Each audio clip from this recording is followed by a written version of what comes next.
특별히 노력하지 않아도 해마다 늘어나는 게 있다면 그게 뭘까요?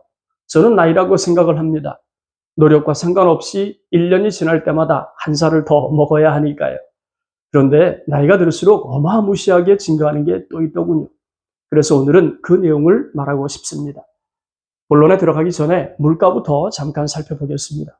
2021년 물가는 2005년도에 비해서 무려 31.7%가 상승한 상태입니다. 하지만 고령층이 느끼는 생활비 부담은 물가 상승분 그 이상이라고 해도 과언이 아니죠. 그도 그럴 것이 소득은 빛의 속도로 줄어든 반면에 고령층의 삶에서 절대 빠질 수 없는 의료 비용은 빛의 제곱만큼 빠르게 증가하고 있으니까요.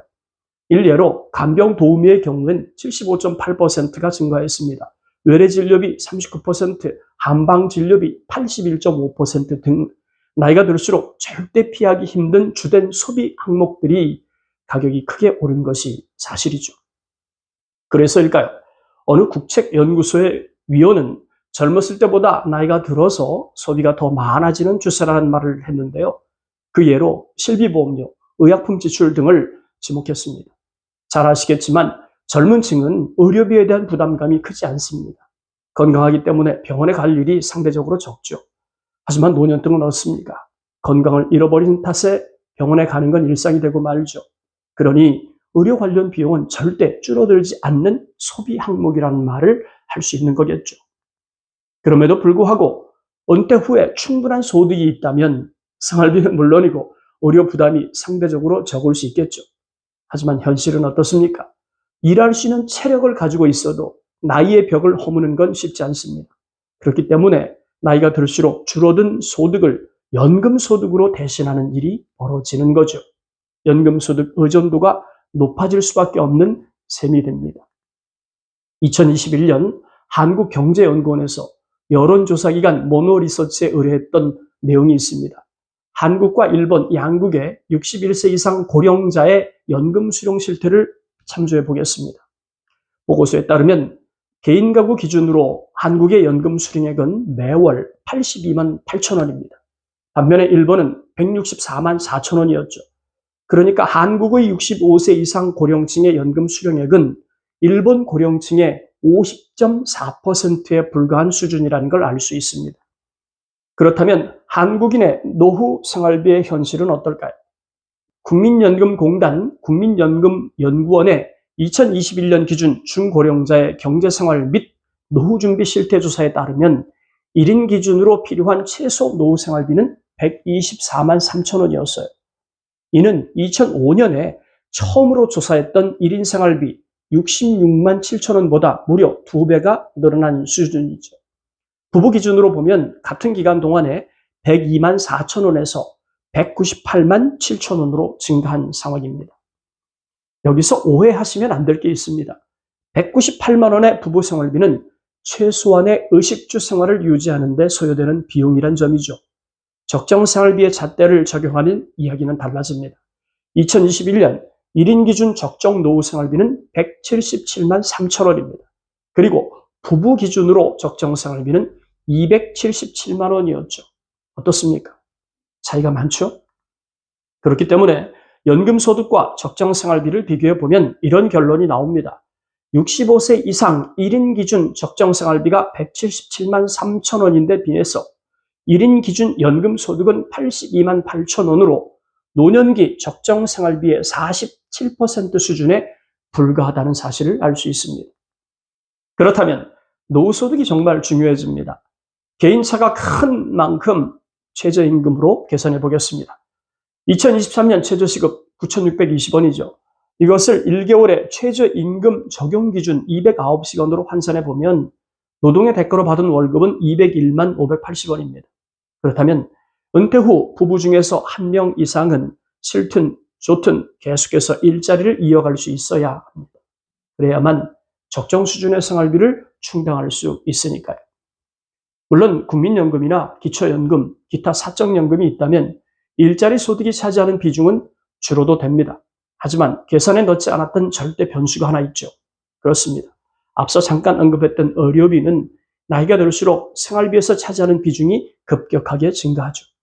의료 관련 비용의 비중이 늘어난다는 것은 그만큼 일할 수 있는 기회가 박탈된다는 것이고, 그렇게 되면 일자리 소득이 사라지는 건 당연한 일이 될 것이고, 결국은 공적, 사적 연금에 올인할 수밖에 없는 구도가 만들어지지 않겠습니까?